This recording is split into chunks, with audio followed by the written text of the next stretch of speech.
qui est plus attristant dans tout ceci, c'est que la distinction entre le monde et la soi-disant chrétienté s'est rapidement évaporée. Aujourd'hui, on regarde les chrétiens et les non-chrétiens. C'est pareil. Écoutez, moi, je vais encore donner cet exemple. Je suis congolais. Je vais dans des deuils congolais. Et dans les deuils congolais, il va toujours y avoir une particularité. Ils vont toujours mettre des concerts de Gaël à l'écran de TV. Et puis après, ils vont mettre Olomide au même écran. Et ce qui est frappant, c'est qu'ils vont mettre le concert de Gaël. Les gens vont être là en train de danser. Après, ils vont mettre Olomide. On dirait que ce sont les mêmes gens qui sont passés dans l'autre concert, qui sont allés danser dans cette musique. Ils sont habillés pareil, ils ont le même, c'est la même chose. Si on fermait le son, tu ne peux pas faire la différence entre Olomide et Gaël. C'est à regarder juste la foule. Ils sont maquillés pareil, ils sont habillés pareil. À la limite, ils bougent même de la même façon. Aide-nous, Seigneur.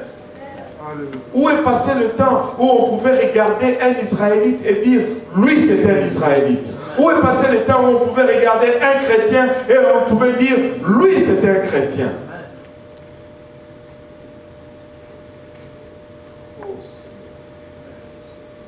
Avec l'Internet qui nous fournit à la fois une disponibilité instantanée, juste un clic.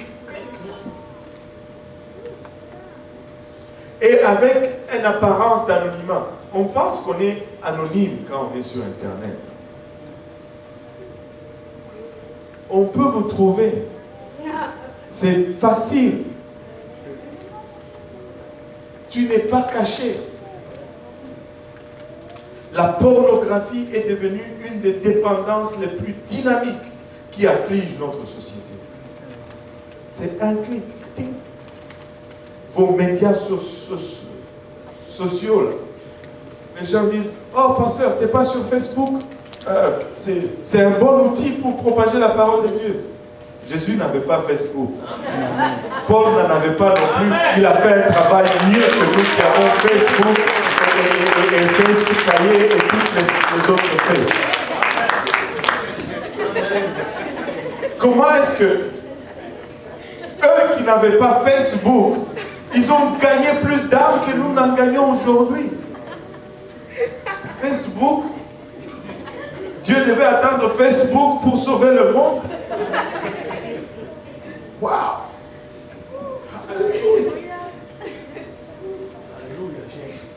Écoutez, si vous êtes sur votre Facebook là, vous savez que là tu acceptes lui comme ami et lui il a aussi des amis. Techniquement, si tu es sur Facebook, tu es juste à 2 clics, même peu importe combien pur toi tu es. Tu es juste à 2 clics de la pornographie. Parce qu'il faut juste aller sur ton ami et l'ami de ton ami. Tu peux te retrouver sur la pornographie. Amen. Et là, pasteur est sur Facebook. Moi, je deviens ami à pasteur sur Facebook. Mais pasteur, il a aussi d'autres amis avec lesquels il est allé à l'école, qui ne sont pas dans l'église et qu'il espère gagner. Amen. On veut justifier tout avec ça. Je veux les gagner au Seigneur. Oh.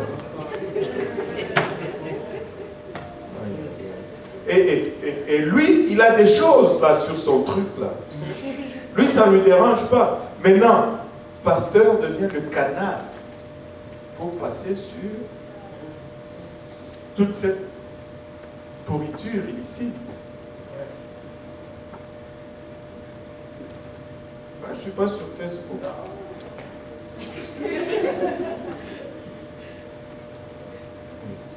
Une récente enquête faite par un homme nommé George Barnes a révélé qu'il n'y a pas de différence statistique dans l'utilisation de la pornographie entre ceux qui assistent régulièrement à l'église et ceux qui ne le font pas. On devait se cacher en dessous de nos bancs. L'enquête a été faite encore une fois en 1974, mentionne que 41% de tous les hommes, y compris les chrétiens qui se disent conservateurs, ont eu affaire à du matériel sexuellement explicite ou au club de sexe au cours d'une période d'1 an. 41%. Nous devons mener une vie de pureté. Mais comment est-ce que je m'en sors? Comment est-ce que je mène une vie de pureté dans cette société qui semble se dépraver et se dégrader jour après jour? J'ai besoin de la parole de Dieu si je vais avoir des pensées pures, premièrement. Amen. J'ai besoin de la parole de Dieu. Le psaume 119, verset 11, ça devait être souligné par tout chrétien dans la Bible. Je serre ta parole dans mon cœur afin de ne pas pécher contre toi. Cette parole doit être dans mon cœur. Cette parole doit être lue jour après jour. Cela ne veut pas dire je vais mémoriser la Bible. Mais si je la lis chaque jour, elle va éventuellement être dans mon cœur. Amen.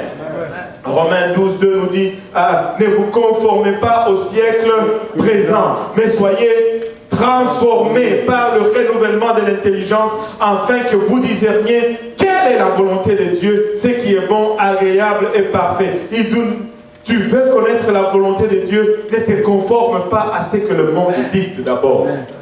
Tu veux savoir qu'est-ce que Dieu veut pour ta vie, commence d'abord par rejeter le monde et refuser les ordres de marche de ce monde. Amen. Je refuse de marcher comme le monde. Je refuse, alléluia, de suivre leurs standards et leurs voies. Mais soyez transformés par le renouvellement de l'intelligence. Et c'est là que vous allez commencer à discerner. La Bible enseigne avec insistance que vous pouvez commettre le péché sexuel. Écoutez bien ceci.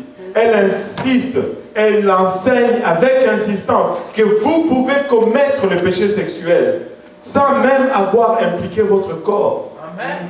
Amen.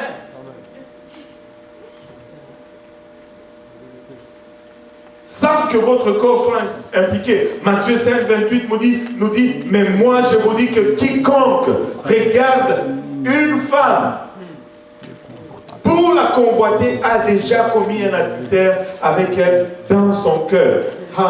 Regardez, très souvent, les femmes vont dire, oh, ce n'est pas ma faute, il est juste pervers. Non, il n'est pas juste pervers, il est fait comme ça. La Bible dit, mais je vous dis que quiconque regarde une femme pour la convoiter a déjà commis un adultère avec qui? Un adultère, c'est un péché qui se fait à deux. Amen. C'est-à-dire, si tu t'habilles proprement, si tu te couvres, tu es hors du péché d'adultère. On était déjà rentré là-dedans quand on a étudié la sanctification. L'homme est fait différemment de la femme. L'homme est allumé ou est attiré par ce qu'il voit, alors que la femme, c'est par ce qui la touche. L'homme est visuel, alors que la femme est émotionnelle. Anyway, on ne va pas rentrer là-dedans aujourd'hui. Maintenant, comment éviter la tentation sexuelle? D'abord, première des choses, reconnaître les conséquences du péché sexuel. Le péché sexuel détruit. Amen. Proverbe 6, 32 nous dit, mais celui qui commet un adultère avec une femme est dépourvu de sens. Celui qui veut se perdre agit de la sorte. Si tu commets l'adultère, tu es un insensé. La première des choses à faire, c'est de reconnaître les conséquences. Mesure les conséquences. Vois la destruction que ça peut amener. La deuxième des choses, c'est accepter la responsabilité que vous avez. Personne n'est jamais attaché et tiré par force dans des situations comme ça. Nous faisons des excuses, des fois fondées sur l'hypothèse erronée que nous ne pouvons jamais changer nos actions jusqu'à ce que nous éprouvions d'abord un changement de sentiment. Oh, je ressens ça. oh, je sens de l'amour, je sens que...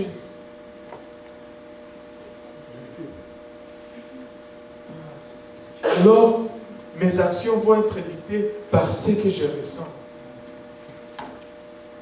C'est faux. Là, tu fonctionnes, tu te dis, bon, je dois changer d'abord mes sentiments. C'est pourquoi les gens vont dire aujourd'hui, oh, aujourd'hui je l'aime, et puis demain, oh, je ne l'aime plus. L'amour n'est plus là. Comment ça, l'amour n'est plus là? Qu'est-ce que ça veut dire, l'amour n'est plus là? Est-ce qu'il y a un réservoir dans lequel... Et puis le réservoir est vide? Tu n'as jamais aimé. Tu as juste été enflammé par des passions. Tu sais, quand on aime, on dit, ah, j'ai remarqué que je ne l'aime plus, je vois des défauts. Regardez. Quand on aime, ce n'est pas à cause des qualités. Quand on aime, c'est malgré les défauts. Parce que les qualités, tout le monde les veut. On n'a pas besoin d'amour pour les qualités. Quelqu'un de gentil, de généreux. Hey, tout le monde les veut. Mais on va trier quand ces défauts vont sortir. Qui va accepter ces défauts? C'est celui-là qui l'aime. Amen. Oh? Amen. Amen. Amen.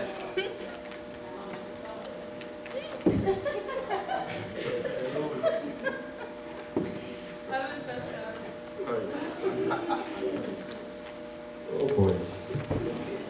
Alléluia. Tout le monde dit j'aime le pasteur Karouzi. J'aime le pasteur Karouzi. Amen. Oh, alléluia. Regardez. Quand on part avec le sentiment en premier, on est dans l'erreur. Regarde. Et là, on se dit, je dois changer mes sentiments. Et puis quand mes sentiments sont changés, mes pensées vont changer. Et quand j'ai un changement des pensées, là, je vais changer mon comportement. Faux et archi-faux. Tu es dans l'erreur, tu ne t'en sortiras jamais. La vérité, pour quelqu'un qui est pris dans l'esclavage du péché, est au fait l'inverse. Tu dois d'abord changer ton comportement. Parce que ça, c'est la première des choses que tu contrôles. Tu changes d'abord ton comportement. Quand ton comportement change, tu vas voir que tes pensées vont commencer aussi à changer. Et quand tes pensées changent, tu vas voir que tes sentiments vont aussi changer. C'est pourquoi la Bible nous dit, fais de l'Éternel des délices et te donnera le désir de ton cœur. Parce que quand tu fais de l'Éternel tes délices, les désirs de ton cœur changent. Ce n'est pas que, bon, avant, je n'étais pas dans le Seigneur, j'aimais, je ne sais pas moi, beaucoup d'argent. Maintenant, j'aime le Seigneur, il va me donner beaucoup d'argent. Non, quand je vais aimer le Seigneur, le désir de mon cœur même va changer. Amen. Il faut changer d'abord le comportement. Quand tu changes le comportement, tes pensées vont commencer à changer. Et quand tu changes tes pensées, là, tes sentiments, ton cœur va aller à la bonne place. Ton cœur va aller à la bonne place. Mais commence d'abord par faire les bonnes choses. Regardez, quand j'étais jeune, j'aimais beaucoup Bob Marley.